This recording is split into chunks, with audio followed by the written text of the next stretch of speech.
I was having lunch in the company break room when something suddenly splashed in my face. The medicinal tea I had stored that morning in the communal fridge ended up spilling onto my food. Jemina, who was breastfeeding her baby at the time, glared at me, her face contorted with fury.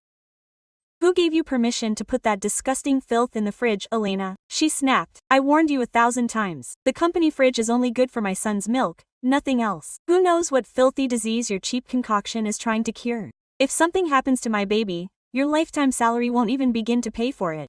Her words made my blood boil. I opened my mouth to retort, but Claudia, sitting next to me, squeezed my arm tightly. "Don't do it," she whispered nervously in my ear. "Her husband is Javier Croft, the heir to the Crofts, our top boss. If you answer, you're out of work." Husband, Javier Croft. I froze. The same man who had hugged and kissed me that very morning before leaving the house. Now it turned out he was someone else's husband. I was still processing it when Jemina, who had heard Claudia perfectly, smiled with superiority. "You're scared now, aren't you?" she scoffed. "How dare you keep your suspicious potion next to my breast milk?" Suspicious potion. This was no small thing. It was a formula personally prepared by one of the most prestigious doctors in the country, and Javier Croft had gotten up at 4 in the morning to make it for me. I pushed Claudia's hand away and stood up. "Jemina, this fridge is for shared use, not your private fiefdom. I keep what I want and you're not the one who sets the rules," I replied, raising my voice. "Also, the company provides you with a daycare and an exclusive fridge for your milk, but you prefer to monopolize the public one and put your snacks in it. That's really nerve." Several close colleagues nodded silently, fed up with his abuse. Anna, the new intern, had glassy eyes. The week before, Jemina had emptied her container all over her just for using the fridge. I had wanted to defend her, but everyone stopped me. Now I understood why she always hid behind the power of others. Far from being embarrassed, Jemina puffed out her chest even more. "So what? I even use Mr. Lopez's private fridge in his office and no one says anything to me. Who do you think you are to confront me? Go on, complain to the boss and see who gets fired." The murmuring stopped abruptly. Everyone looked down. "What's all the fuss about?" A deep voice boomed. It was Mr. Lopez, our direct boss. After hearing Claudia's sugar-coated version, Lopez barely frowned.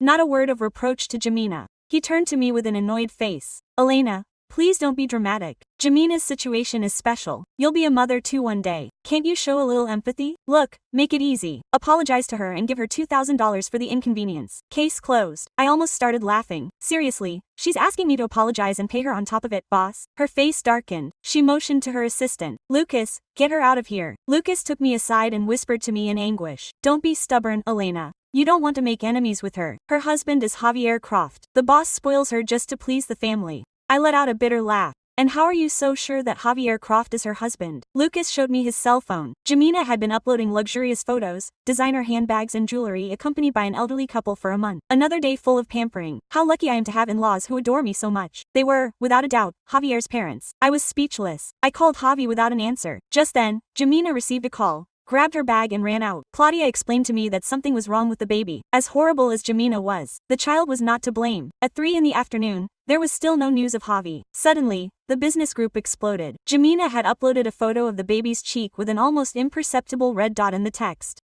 "It's all your fault, Elena. Your poison contaminated my milk and now my son has a rash. He is the future Croft heir. If something happens to him, even the lives of your entire family together won't be enough to pay for it." I replied, unable to contain myself. "Jemina, make an urgent appointment with a psychiatrist." Lucas wrote to me immediately. "Buy flowers and a gift card. Let's go to the hospital with the boss to visit the baby. You paying is a gesture of goodwill," I replied. "No flowers, no gift, no going." "Well, the boss says that if you don't show up, forget about the salary and the bonus." As if I cared about money at that moment. "One question, Lucas," I wrote. "The husband is also in the hospital." "Sure, that's why the boss is going," he replied. "Perfect, I'm going, but without flowers." We arrived at the hospital, no sign of the supposed husband. Mr. Lopez seemed more disappointed than I was. As soon as Jemina saw me, her eyes were sparkling. She ignored the boss's fruit basket and ordered the nanny, "Take the baby out to get some air. Don't let him breathe the same oxygen as this dirty woman." Then she looked at the 2 bodyguards. "Hold her down." In a second, her arms were pinned behind her back. "Jemina, are you crazy?" I shouted. Mr. Lopez froze, unable to say anything. Jemina approached me slowly. "I'm going to teach you manners," he said,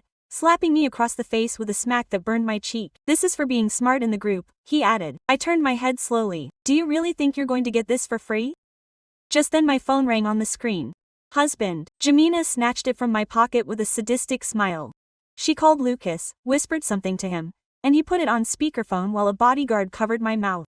Honey, Javi's voice came through. He was in a meeting with his phone on silent. I just saw your messages. What's up? Your wife is in the shower, Lucas said with a trembling voice. Hey, married women are on another level. She says you don't satisfy her and that I'm the best she's ever had. Get used to being cheated on, my friend. Quote. He hung up. Jemina let out a hysterical laugh. Not even your own man loves you, she sneered. I closed my eyes. I was lost. Or so they thought. Javi and I have known each other since we were kids. I know exactly how he gets when he's furious. He won't stop until he's fixed everything. And he knew I had a GPS tracker on my phone that he had installed himself just in case. It had never bothered me until today. When Jemina got tired of laughing, she gestured to the bodyguards. Strip her naked and throw her out into the street. I struggled with all my might. I'm Javier Croft's wife. Whoever touches me will regret it for the rest of their life. The room fell silent. Then Jemina burst out laughing. Javier Croft's wife, you've scared yourself so much that you'll go delirious. Poor thing. I'm the Crofts' daughter-in-law. Mr. Lopez intervened nervously. Elena, please stop being crazy. Kneel down and ask for forgiveness. Maybe I'll let you go. Jemina cut her off abruptly. Excuse me. Why? They're going to throw her naked into the street so she learns not to defy their orders. One of the thugs slammed me against the wall and tore my coat.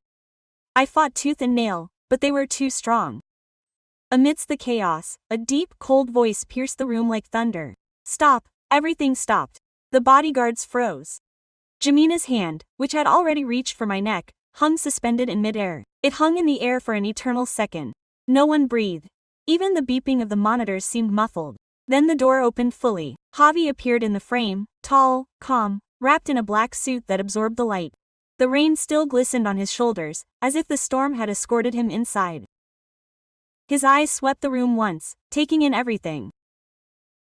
The tear in my blouse, my trapped arms, Jemina's raised hand, Mr. Lopez cornered and mute. He didn't need to scream. Let go of her. The guard holding my wrists hesitated, perhaps out of inertia, perhaps because he still believed Jemina was in charge. Fatal mistake. The atmosphere became dense, charged with that silent, suffocating pressure that I knew all too well, the same that preceded every corporate massacre Javi directed from the head of the boardroom. The man's fingers tensed for an instant and then released me. He stepped back. The blood rushed back to my arms like a whiplash. I staggered forward, pushing his hands away. Javi was already coming toward me. He stopped a hand's breadth away, looking only at me. Those eyes that in the mornings used to open lazily and playfully now cut like knives. They traced the red mark on my cheek, the torn fabric over my collarbone, the bruises that were beginning to bloom on my wrists. Something black and dangerous cracked behind his expression. Without a word, he took off his jacket and draped it over my shoulders, careful not to brush against exposed skin. He smelled like rain, coffee, and that expensive cologne whose name I could never remember because he swore he only wore it for me. When he spoke, his voice was low, almost tender. Who did this to you? It wasn't a question for me. I already knew. Still, I opened my mouth because I needed to say it out loud in front of everyone who had been staring at the floor. Jemina, I said, my throat ringing. She ordered them to hold me down. Jemina finally came out of her trance. The color drained from her face and came back in angry splotches. Javi, love, are you here? She stammered, moving away and advancing as if she were the victim. Thank God this crazy woman contaminated my milk with some filthy herbs. Now our baby has a rash. I was just defending myself. Stay where you are. The temperature seemed to drop 10 degrees Celsius. Jemina froze in mid-step. Javin looked at her. He still had his phone in his hand. He turned the screen toward Mr. Lopez. The call timer blinked red. The speakerphone icon was on. Do you know how to use hands-free, Mr. Lopez? He asked with icy calm. When someone answers and leaves it, for example, on a hospital bedside table to follow instructions on how to humiliate my wife. Mr. Lopez turned the color of old paper. It was a mistake, Mr. Croft. A misunderstanding, he stammered. Which part? Javi cut him off, almost bored. The one about extorting $2,000 from an employee to appease a stalker who was using me as a stepping stone to my family. Lopez's mouth opened and closed like a fish out of water. I blinked. My wife had said it in front of everyone. She had never done it in public. Jemina heard it too.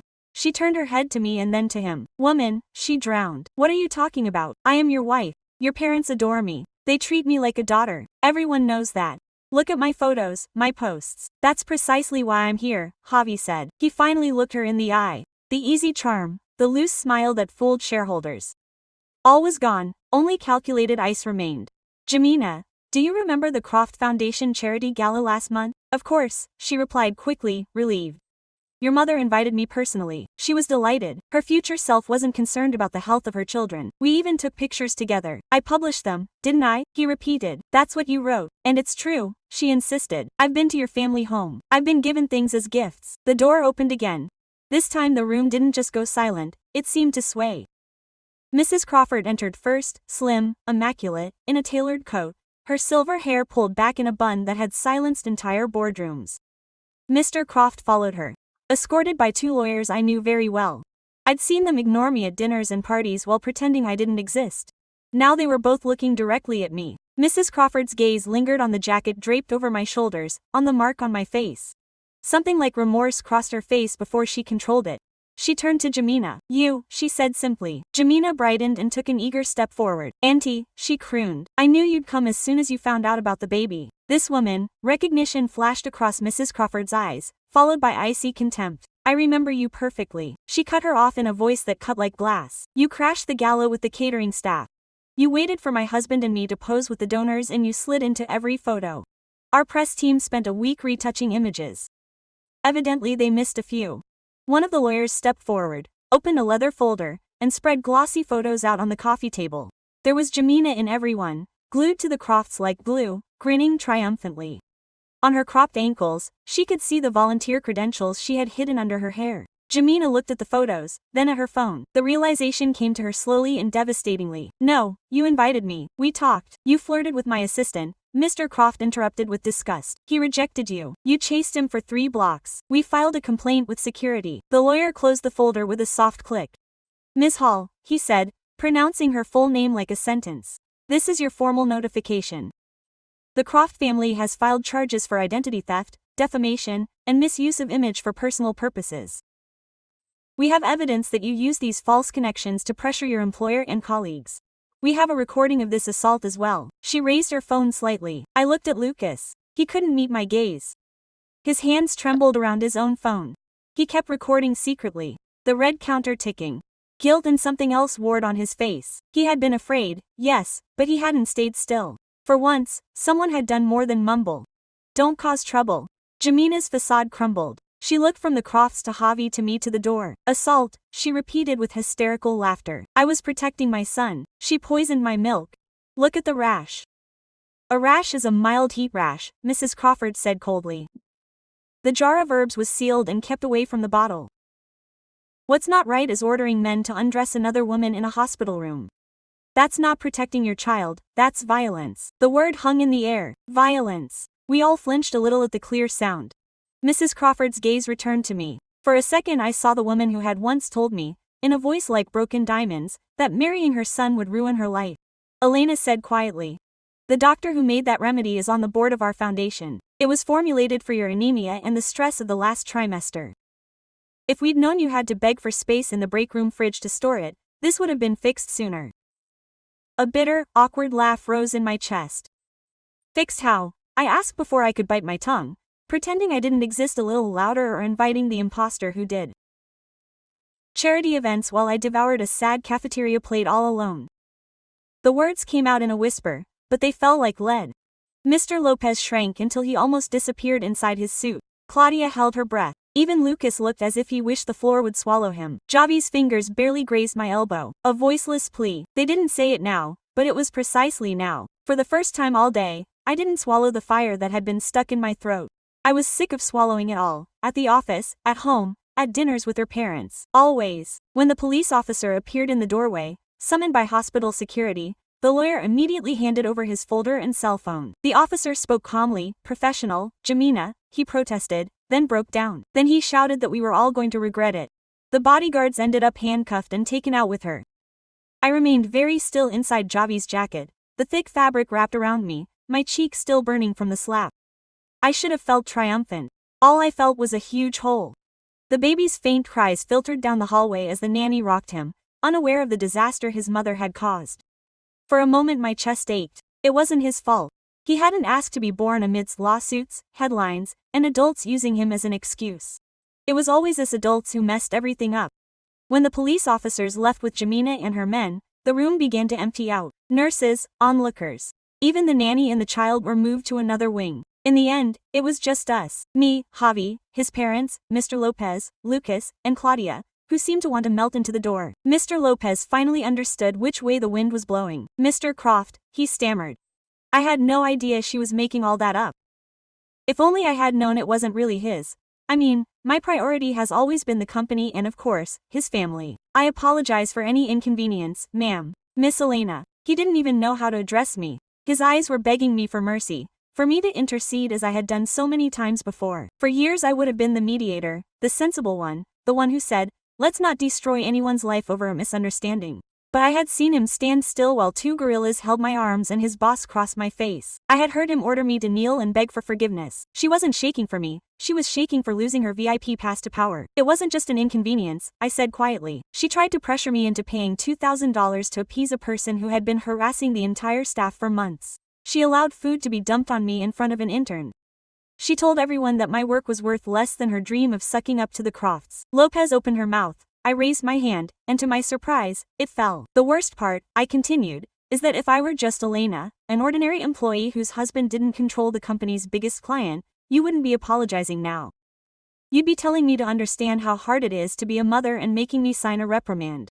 Her face crumpled like old paper. I don't want your apology, I added. Not like this. He looked over my shoulder at Javi, pleading for help. Javi took a step forward, ready to speak, and I realized with a shiver that if I remained silent, he would take charge as he always did. He would storm in. He would clean up the trash, annihilate whoever had made me cry. I would go home, curl up against his chest, and the world would rearrange itself according to his rules. And nothing would really change. Not for Anna, not for Claudia, not for the next woman without a secret GPS locator or a husband who could buy entire buildings. I stepped forward and planted myself between Lopez and the Crofts. This is what's going to happen, I announced. Everyone looked at me as if I had started speaking in a foreign language. First, Mr. Lopez, you will tender your public resignation, and effective immediately, you will issue a statement, admitting that you allowed a toxic environment, that you ignored repeated instances of harassment, and that you tried to force an employee to pay her abuser. You will not cite pregnancy or breastfeeding as extenuating circumstances. No implying that stressed-out mothers do these things.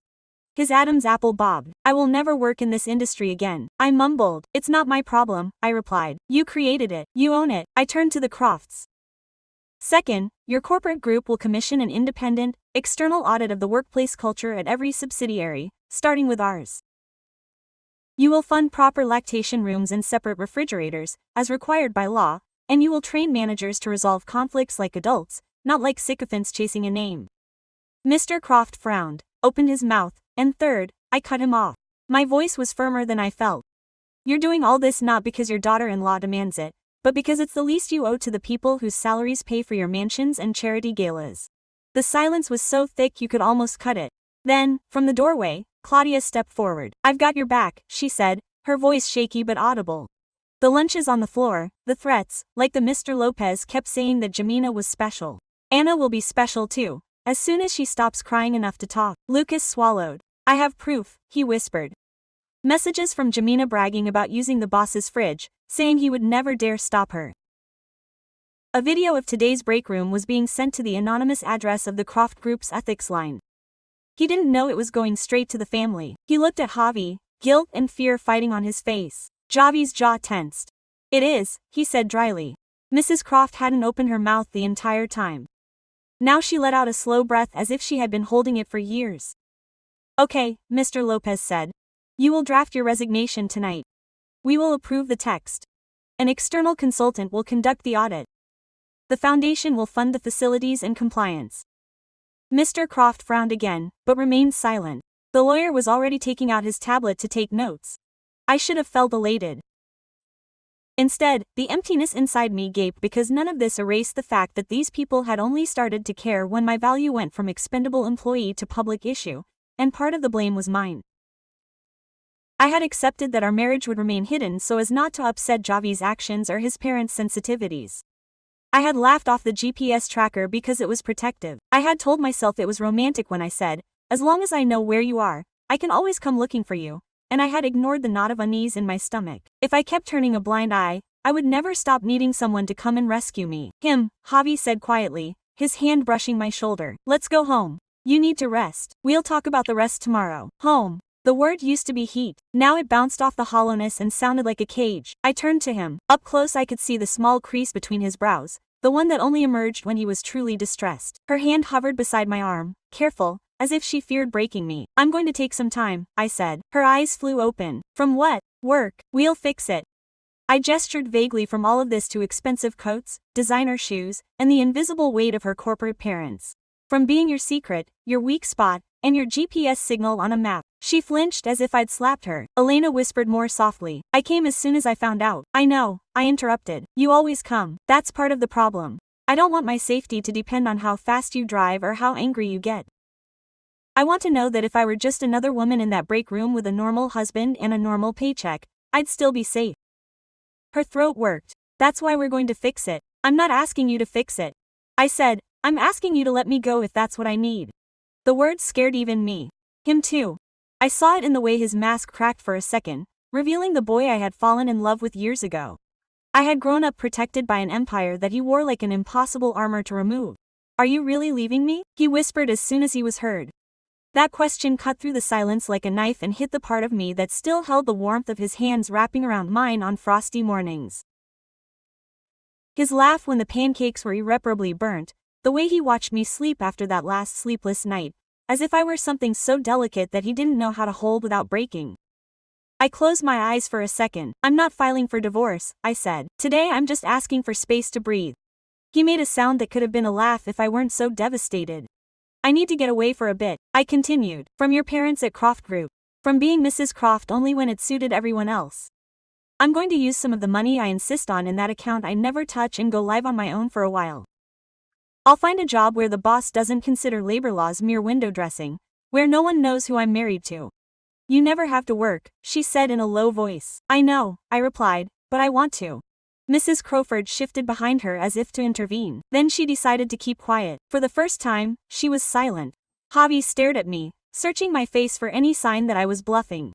I didn't look away. Finally, he nodded once, like someone signing a contract he didn't expect to have to accept. I'll give you the contact information for a security company, he murmured. Not mine, an independent one. Hire them or not, it's your choice. I'll sleep easier if you do. There it was again, that impossible mix of protection and control, of affection and suffocation. I'll think about it, I said. It was the most commitment I could offer her without crossing the line I'd just drawn.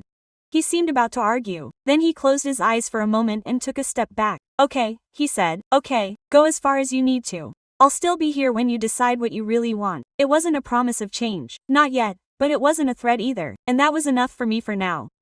Hours later, after the official statements, when the lawyers had left and Mr. Lopez left the building for the last time, his shoulders hunched, I sat on a bench outside the hospital under a rain-washed sky. Claudia settled down next to me with a paper cup of lukewarm coffee. Did you really do it? She asked, almost incredulously. In front of everyone, in front of your husband. I did it, I replied, reaching up and carefully touching my cheek. The swelling was already going down. The burning had turned into a dull throbbing. Are you scared? She asked. It scares me to the core, I admitted. But I also don't care if that makes any sense. She nodded slowly. Anna wrote to me, added, handed in her resignation. She says your speech gave her courage. She's going back to school. She wanted me to say thank you. Something loosened inside my chest. I saw a father pushing a stroller past. The baby inside was gurgling, looking at the streetlights. The father was smiling at him as if nothing in the world could ever reach them. No one here knew who I was. No one cared that a Croft heir had made me an infusion at 4 in the morning. For the first time in a long time, that anonymity knew opportunity and not defeat. My phone vibrated. A message from Javi. I won't track you. I deleted the app. The doctor says your anemia is getting better, but please don't skip meals. If you ever feel in danger, call me or not, just take care of yourself. I stared at the screen for a long time. Then I wrote, be better. Not just for me, but for all those who can't call you and tell you what they need. I hesitated. Then I added, if you can do this, maybe one day I'll want to share a fridge with you again. I hit send. The message came out small and quiet against the noise of the city. I stood up, pulling my jacket tighter around my shoulders as a breeze blew in that smelled like wet asphalt and something that looked suspiciously like a new beginning. I still didn't know exactly where I was going, but for the first time the path ahead felt completely mine.